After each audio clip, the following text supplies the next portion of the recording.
ओम शांति। 10/7/2024 के साकार अनमोल धारणा युक्त ईश्वरीय महावाक्य। मीठे बच्चे, अब सतो प्रधान बन घर जाना है, इसलिए अपने को आत्मा समझ निरंतर बाप को याद करने का अभ्यास करो। उन्नति का सदा ख्याल रखो, क्योंकि आत्मा ही परमधाम से आई थी और वही प्रैक्टिस फिर करनी है। आत्मा को ही परमधाम जाना है।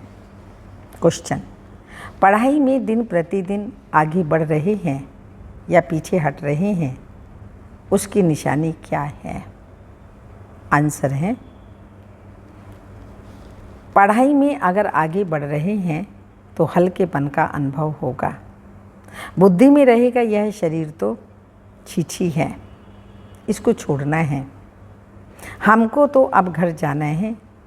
दैवी गुण धारण करते जाएंगे। अगर पीछे हट रहे हैं तो चलन से आसुरी गुण दिखाई देंगे। चलते फिरते बाप की याद नहीं रहेगी। वह फूल बन सबको सुख नहीं दे सकेंगे। ऐसे बच्चों को आगे चलकर साक्षात्कार होंगे, फिर बहुत सजाएं खानी पड़ेंगी। ओम शांति। बुद्धि में यह ख्यालात रहें कि हम सतु प्रधान आए थे। रूहानी बाप रूहानी बच्चों को समझाते हैं, यहाँ सब बैठे हैं, कोई तो देही अभिमानी है और कोई देही अभिमानी होंगे। कोई सेकंड में देही अभिमानी और सेकंड में देही अभिमानी होते रहेंगे। ऐसे तो कोई कह न सके कि हम सारा समय देही अभिमानी हो बैठे। नहीं, बाप समझाते हैं कोई समय देही अभिमानी, कोई समय देही अभिमानी होंगे। अब बच्चे ये तो जानते हैं हम आत्मा इस शरीर को छोड़ जाएंगे अपने घर। बहुत खुशी से जाना है। सारा दिन चिंतन ही यह करते हैं हम शांति धाम जाएं, क्योंकि बाप ने रास्ता तो बताया है और लोग कभी इस विचार से नहीं बैठते होंगे। यह शिक्षा किसको मिलती ही नहीं है, ख्याल भी नहीं होगा। तुम समझते हो ये दुख धाम है। अब बाप ने सुख धाम में जाने का रास्ता बताया है।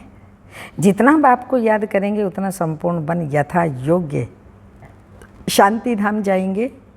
उनको ही मुक्ति कहा जाता है, जिसके लिए ही मनुष्य गुरु करते हैं। परंतु मनुष्यों को बिल्कुल भी पता नहीं कि मुक्ति जीवन मुक्ति चीज़ क्या है, क्योंकि यह है नई बात। तुम बच्चे ही समझते हो। अब हमको घर जाना है। बाप कहते हैं याद की यात्रा से पवित्र बनो। तुम पहले पहले जब आए श्रेष्ठाचारी दुनिया में तो सतो प्रधान थे। आत्मा सतो प्रधान थी। कोई के साथ कनेक्शन भी पीछे होगा। जब गर्भ में जाएंगे तब संबंध में आएंगे। तुम जानते हो अभी यह हमारा अंतिम जन्म है। हमको वापस घर जाना है। पवित्र बनने बगैर हम जा नहीं सकेंगे। ऐसे ऐसे अंदर में बातें करनी चाहिए, क्योंकि बाप का फरमान है उठते बैठते चलते फिरते। बुद्धि में यही ख्यालात रहे कि हम सतो प्रधान आए थे, अब सतो प्रधान बनकर घर जाना है। सतो प्रधान बनना है बाप की याद से, क्योंकि बाप ही पतित पावन हैं। हम बच्चों को युक्ति बताते हैं कि तुम ऐसे पावन हो सकेंगे। सारी सृष्टि के आदि मध्य अंत को तो बाप ही जानते हैं और कोई अथॉरिटी नहीं है। बाप ही मनुष्य सृष्टि का बीज रूप है। भक्ति कहाँ तक चलती है यह भी बाप ने समझाया है। इतना समय ज्ञान मार्ग और इतना समय भक्ति मार्ग। सत्युग त्रेता ज्ञान मार्ग माना ज्ञान की प्रारब्ध, द्वापर कलयुग माना भक्ति। ये सारा ज्ञान अंदर में टपकना चाहिए। जैसे बाप की आत्मा में ज्ञान है, तुम्हारी आत्मा में भी ज्ञान है, शरीर द्वारा सुनते और सुनाते हैं। शरीर बिगड़ तो आत्मा बोल भी न सके। इसमें प्रेरणा व आकाशवाणी की बात होती नहीं। भगवान वाच्य हैं तो जरूर मुख चाहिए ना, रथ चाहिए। गधे घोड़े का रथ तो नहीं चाहिए ना। तुम भी पहले समझते थे कलयुग अभी 40,000 वर्ष और चलना है। अज्ञान नींद में सोए पड़े थे, अब बाबा ने जगाया है।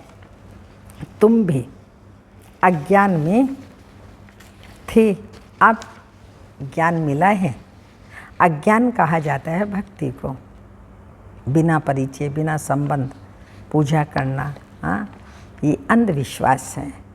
अब तुम बच्चों को ये ख्याल करना है हम अपनी उन्नति कैसे करें, ऊंच पद कैसे पाएं, अपने घर जाकर फिर नई राजधानी में आकर ऊंच मर्तबा पाएं। उसके लिए याद की यात्रा है।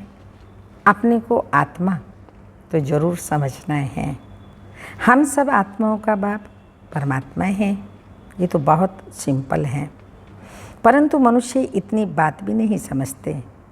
तुम समझा सकते हो कि यह है रावण राज्य, इसलिए तुम्हारी बुद्धि भ्रष्टाचारी बन गई है। मनुष्य समझते हैं जो विकार में नहीं जाते वो पावन हैं, जैसे सन्यासी हैं। बाप कहते हैं वह तो अल्पकाल के लिए पावन बनते हैं, दुनिया तो फिर भी पतित ही है ना। पावन दुनिया है ही सत्ययुग। पतित दुनिया में सत्युग जैसे पावन कोई हो ही नहीं सकता। पतित दुनिया में सत्युग जैसा पावन कोई हो ही नहीं सकता। वहाँ तो रावण राज्य ही नहीं, विकार की भी बात नहीं। तो चक्र लगाते घूमते फिरते बुद्धि में यह चिंतन रहना चाहिए। बाबा में ये ज्ञान है ना, ज्ञान का सागर है तो जरूर ज्ञान टपकता होगा। तुम भी ज्ञान सागर से निकली हुई नदियाँ हो। यह तो एवर सागर ही है, तुम एवर सागर नहीं हो। तुम बच्चे समझते हो हम तो सब भाई भाई हैं। तुम बच्चे पढ़ते हो, वास्तव में नदियों आदि की बात नहीं। नदी कहने से गंगा जमुना आदि कह देते हैं। तुम अभी बेहद में खड़े हो। हम सब आत्माएं एक बाप के बच्चे भाई भाई हैं। अभी हमें वापस घर जाना है, जहाँ से आकर शरीर रूपी तख्त पर विराजमान होते हैं। बहुत छोटी आत्माएं हैं, साक्षात्कार होने से समझ ना सके। आत्मा निकलती है तो कभी कहते हैं माथे से निकली, आँखों से, मुख से निकली, आदि आदि। मुख खुल जाता है, आत्मा शरीर छोड़ चली जाती है तो शरीर सड़ जड़ हो जाता है। ये ज्ञान है। स्टूडेंट की बुद्धि में सारा दिन पढ़ाई ही रहती है। तुम्हारे भी सारे दिन पढ़ाई के ही ख्यालात चलने चाहिए। अच्छे अच्छे स्टूडेंट के हाथ में सदैव कोई ना कोई किताब रहती है, पढ़ते रहते हैं। तो बाप कहते हैं तुम्हारा ये अंतिम जन्म है। सारा चक्र लगाकर अंत में आए हो तो बुद्धि में यही सिमरन रहना चाहिए। धारणा कर औरों को समझाना चाहिए। कोई को तो धारणा होती ही नहीं। स्कूल में भी नंबर वार स्टूडेंट होते हैं। सब्जेक्ट भी बहुत होती है, यहाँ तो सब्जेक्ट एक ही है, देवता बनना है। यही पढ़ाई का चिंतन चलता रहे। ऐसे नहीं पढ़ाई भूल जाए, बाकी और ख्यालात चलते रहें। धंधे वाला होगा, अपने धंधे के ही ख्यालात में लगा रहेगा। स्टूडेंट पढ़ाई में लगा रहेगा। तुम बच्चों को भी अपनी पढ़ाई में ही रहना है। कल एक निमंत्रण पत्र आया था इंटरनेशनल योग कॉन्फ्रेंस का। तुम उन्हों को लिख सकते हो। तुम्हारा तो यह हठ योग है। इसकी हम ऑब्जेक्ट क्या है, इससे फ़ायदा क्या होता है? हम तो राजयोग सीख रहे हैं। परम पिता परमात्मा जो ज्ञान का सागर है, वह रचयिता हमको अपना और रचना का ज्ञान सुनाते हैं। अब हमको वापस घर जाना है। मन मना भव, यह हमारा मंत्र है। हम बाप को और बाप द्वारा जो वर्षा मिलता है किसको याद करते हैं? तुम यह हठ योग आदि करते आई हो, इसकी ऑब्जेक्ट क्या है? हमने अपना तो बताया कि हम यह सीख रहे हैं, तुम्हारे इस हठ योग से क्या मिलता है? ऐसा रिस्पॉन्स नटशेल में लिखना है। ऐसे ऐसे निमंत्रण तो तुम्हारे पास बहुत आते हैं। ऑल इंडिया रिलीजियस कॉन्फ्रेंस का तुमको निमंत्रण आए और तुमको बोले आपका एम ऑब्जेक्ट क्या है, तो बोलो हम यह सीख रहे हैं। अपना जरूर बताना चाहिए, क्यों यह राजयोग तुम सीख रहे हो? बोलो हम यह पढ़ रहे हैं, हमको पढ़ाने वाला भगवान है, हम सब ब्रदर्स हैं, हम अपने को आत्मा समझते हैं। बेहद का बाप कहते हैं अपने को आत्मा समझ मामी कम याद करो तो तुम्हारे पाप कट जाएंगे। ऐसी ऐसी लिखत बहुत अच्छी रीति छपा कर रख दो, फिर जहाँ जहाँ कॉन्फ्रेंस आदि हो वहाँ भेज दो। कहेंगे ये तो बहुत अच्छे कायदे की बात सीखते हैं। इस राजयोग से राजाओं का राजा विश्व का मालिक बनते हैं। हर 5000 वर्ष बाद हम देवता बनते हैं, फिर मनुष्य बनते हैं।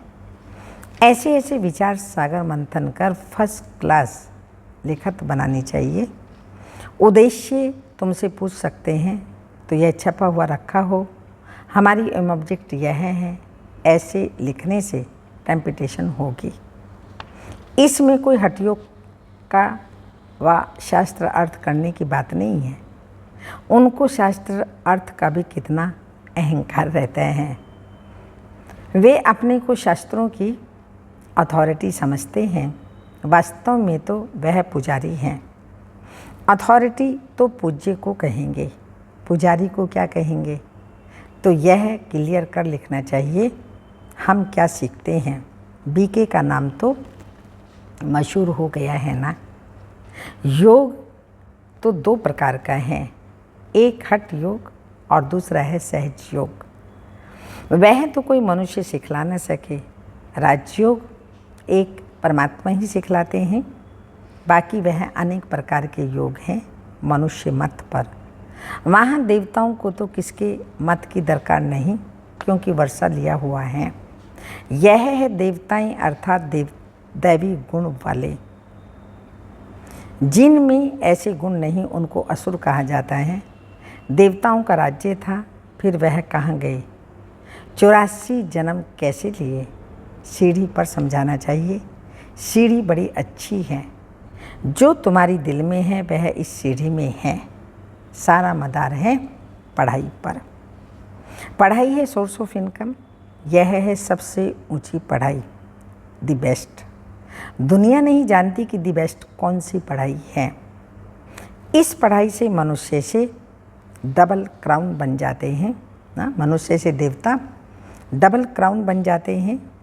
अभी तुम डबल सिरताज बनने का पुरुषार्थ कर रहे हो। पढ़ाई एक ही है, फिर कोई क्या बनते कोई क्या वंडर है ना। एक ही पढ़ाई से राजधानी स्थापन हो जाती है। राजा भी बनते हैं तो रंक भी बनते हैं, बाकी वहाँ दुख की बात नहीं होती। मर्तबे तो है ना, यहाँ अनेक प्रकार के दुख हैं। फैमन, बीमारियाँ, अनाज आदि नहीं मिलता, फ्लड्स आती रहती हैं। भल लखपति करोड़पति हैं, जन्म तो विकार से ही होता है ना। धक्का खाया, मच्छर ने काटा, ये सब दुख है ना। नाम ही है रोरव नर्क। तो भी कहते रहते फलाना स्वर्ग पधारा। अरे स्वर्ग तो आने वाला है, फिर कोई स्वर्ग गया कैसे? किसी को भी समझाना तो बहुत सहज है। अब बाबा ने निबंध दिया, लिखना बच्चों का काम है। धारणा होगी तो लिखेंगे भी। मुख्य बात बच्चों को समझाते हैं, अपने को आत्मा समझो। अब वापिस जाना है। हम सतो प्रधान थे तो खुशी का पारावार नहीं था, अभी तमो प्रधान बने हैं। कितना सहज है। पॉइंट्स तो बाबा बहुत सुनाते रहते हैं, तो अच्छी रीति बैठ समझाना है। नहीं मानते तो समझा जाता है ये हमारे कुल का नहीं है। पढ़ाई में दिन प्रतिदिन आगे बढ़ना है, पीछे थोड़ी हटना है। दैवी गुणों के बदले आसुरी गुण धारण करना, ये तो पीछे हटना हुआ ना। बाप कहते हैं बेकारों को छोड़ते रहो, दैवी गुण धारण करो, बहुत हल्का रहना है। ये शरीर छीछी है, इसको छोड़ना है। हमको तो अब जाना है घर। बाप को याद नहीं करेंगे तो गुल गुल नहीं बनेंगे। बहुत सजाएं खानी पड़ेंगी। आगे चल तुमको साक्षात्कार होंगे। पूछेंगे तुमने क्या सर्विस की है। तुम कभी कोर्ट में गए हो? बाबा ने सब कुछ देखा हुआ है। कैसे यह लोग चोरों को पकड़ते हैं, फिर केस चलते हैं। वहाँ भी तुमको सब साक्षात्कार कराते रहेंगे। सजाई खाकर फिर पाई पैसे का पद पालेंगे। टीचर को तो रहम आता है ना, ये नापास हो जाएंगे। ये बाप को याद करने की सब्जेक्ट सबसे अच्छी है, जिससे पाप कटते जाएंगे। बाबा हमको पढ़ाते हैं, यही सिमरन करते चक्र लगाते रहना चाहिए। स्टूडेंट टीचर को याद भी करते हैं और बुद्धि में पढ़ाई रहती है। टीचर से योग तो ज़रूर होगा ना, ये बुद्धि में रहना चाहिए। हम सब भाइयों का एक ही टीचर है, वह सुप्रीम टीचर है। आगे चल बहुतों को मालूम पड़ेगा, ओहो प्रभु तेरी लीला। फिर ये महिमा करके मरेंगे, परंतु पा तो कुछ भी नहीं सकेंगे। देही अभिमान में आने से ही उल्टे काम करते हैं। देही अभिमानी होने से अच्छा काम करेंगे। बाप कहते हैं अब तुम्हारी वानप्रस्थ अवस्था है, वापिस जाना ही पड़ेगा। हिसाब किताब चुकतू कर सबको जाना है, चाहे व न चाहे जाना तो ज़रूर है। एक दिन ऐसा भी आएगा जो दुनिया बहुत खाली हो जाएगी, सिर्फ भारत ही रहेगा। आधा कल्प सिर्फ भारत ही होगा तो कितनी दुनिया खाली होगी। ऐसा ख्याल कोई की बुद्धि में नहीं होगा सिवाय तुम्हारे। फिर तो तुम्हारा कोई दुश्मन भी नहीं होगा। दुश्मन आते क्यों हैं? धन के पिछाड़ी। भारत में इतने मुसलमान अंग्रेज क्यों आए? पैसा देखा, पैसे बहुत थे, अब नहीं हैं, तो अब और कोई है ही नहीं। पैसे ले खाली कर गए। मनुष्य ये नहीं जानते, बाबा कहते हैं पैसा तो तुमने आपे ही ख़त्म कर दिया, ड्रामा प्लान अनुसार। तुम्हें निश्चय हम बेहद के बाप के पास आए हैं। कभी किसके ख्याल में भी नहीं होगा कि यह ईश्वरीय परिवार है। बाबा ने ही स्मृति दिलाई है, ईश्वर ने आकर के सारा ज्ञान दिया, ईश्वरीय परिवार बनाया। अच्छा, मीठे मीठे सिक्के लदे बच्चों प्रति माता पिता बाप दादा का याद प्यार। Good morning, diamond morning. रूहानी बाप की रूहानी बच्चों को नमस्ते। हम रूहानी बच्चों की रूहानी माता पिता बाप दादा को याद प्यार। गुड मॉर्निंग, डायमंड मॉर्निंग, ओम नमस्ते। धारणा के लिए मुख्य सार हैं, चलते फिरते बुद्धि में पढ़ाई का चिंतन करना है। कोई भी कार्य करते बुद्धि में सदा ज्ञान टपकता रहे। यह दी बेस्ट पढ़ाई है जिसे पढ़कर डबल क्राउन बनना है। सेकंड पॉइंट, अभ्यास करना है। महात्मा भाई भाई हैं। देही अभिमान में आने से उल्टे काम होते हैं, इसलिए जितना हो सके देही अभिमानी हो रहना है। वरदान, सत्यता की शक्ति द्वारा सदा खुशी में नाचने वाले शक्तिशाली महान आत्मा भाव। स्पष्टीकरण, कहा जाता है सच तो विठो नच। सच्चा अर्थात सत्यता की शक्ति वाला सदा नाचता रहेगा, कभी मुरझाएगा नहीं, उलझेगा नहीं, घबराएगा नहीं, कमज़ोर नहीं होगा। वह खुशी में सदा नाचता रहेगा, शक्तिशाली होगा। उसमें सामना करने की शक्ति होगी। सत्यता कभी हिलती नहीं, अचल होती है। सत्य की नाव डोलेगी लेकिन डूबती नहीं है। सत्यता की शक्ति को धारण करने वाली आत्मा ही महान है। स्लोगन: व्यस्त मन बुद्धि को सेकंड में स्टॉप कर लेना ही सर्वश्रेष्ठ अभ्यास है। व्यस्त मन बुद्धि को सेकंड में स्टॉप कर लेना ही सर्वश्रेष्ठ योग अभ्यास है। अव्यक्त इशारा: